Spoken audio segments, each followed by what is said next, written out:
Hello everyone, নিকিস daily স্টোরিতে সবাইকে স্বাগত। তো সকালবেলা ঘুম থেকে উঠেই বাইরে বেরিয়ে দিচ্ছে, আজকে খুব রোদ উঠেছে। তো আজকে বাইরে আর যাইনি, ঘরে একটু হাঁটাহাঁটি করে নিলাম যেহেতু রোদ দিয়েছে।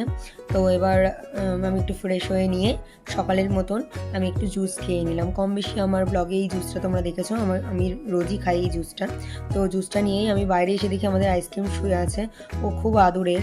আর আমাদের খুব মানে ওরাও খুব ভালোবাসে, সেটা হয়তো যে যারা ক্যাট পোষে বা যারা মানে অ্যানিম্যাল লাভার তারাই বুঝবে। তো আমি ওই জুসটা খেয়ে নিয়ে কিছুক্ষণ পর আমি একটুখানি কফি করে নিলাম। কফিটা খেয়েই সকালে জলখাবারে চলে এলাম। সকালের জলখাবারে নিরামিষ তরকারি করব কাঁঠালের বীজ দিয়ে। এখন যেহেতু কাঁঠালের সিজন, তো কাঁঠালের বীজ দিয়ে নিরামিষ তরকারি খেতে খুব ভালো লাগে। আর সাথে হবে গরম গরম রুটি। তো নিরামিষ তরকারিটা রান্না করে নিচ্ছি 5 ফোড়ন সম্বারে আর একটু আদা কুচি দিয়ে। কিছুই দেওয়া হবে না, সবজিটাকে আমি একটা সিটি মেরে নিয়েছি। আদা আর ফোড়নটা একটু ভাজা ভাজা হয়ে গেলে এরপর আমি সবজিগুলো দিয়ে দেবো। দিয়ে এইবার এর মধ্যে নুন, হলুদ, একটু জিরের গুঁড়ো দিয়ে আমি সবজিটাকে নামিয়ে নেব। দেখো আমার সকালে জলখাবার একদম রেডি হয়ে গেছে।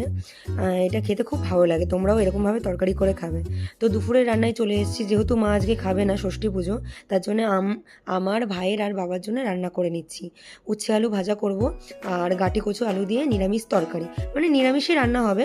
তো মা আজকে খাবে না। তো দেখো এবার উচ্ছে আলুটা ভেজে নেব। কালো জিরে আর কাঁচা লঙ্কা ফোড়ন দিয়ে উচ্ছে আলুটা দিয়ে আমি একটু ভাজা ভাজা করে নেব। বেশি হালকা ভাজবো না, আমার একটু কড়া খেতেই ভালো লাগে। তারপর ওই তেলের মধ্যে একটু কালো জিরা ফোড়ন দিয়ে আমি কচু আর আলুটাকে এবার ভেজে নেব। ঢেকে ঢেকে ভাজবো, তাহলে অর্ধেক কচু আলু সিদ্ধ হয়ে যাবে। আর এরকম করে খেতেই ভালো লাগে। অনেকে প্রেশার কুকারে সিটি মেনে নেয়, আমার ঠিক ভালো লাগে না। দেখো কচু আলুটা ভাজা ভাজা হয়ে যাওয়ার পর আমি এর মধ্যে ভিজিয়ে রাখা মশলাটা দিয়ে দেবো। একটু টমেটো কুচি দিয়েছি, লঙ্কার গুঁড়ো, জিরের গুঁড়ো আর ধনের গুঁড়ো আমি জলের মধ্যে ভিজিয়ে রেখেছিলাম। দেখো মশলার সাথে ভালো করে আমি এরপর কচু আলুটাকে কষিয়ে নিচ্ছি। কষিয়ে নিয়ে আবার ঢেকে দেবো। তারপর আমি গরম জল দিয়ে নেবো। এই রান্না করতে করতে হঠাৎ দেখি মা প্রসাদ নিয়ে চলে এসছে। তো প্রসাদ খেয়ে নিলাম আমরা। তারপরে মা বলল দিদা বাড়ি থেকে ঘুরে আসি। তো আমি তার জন্য রেডি হয়ে নিচ্ছি।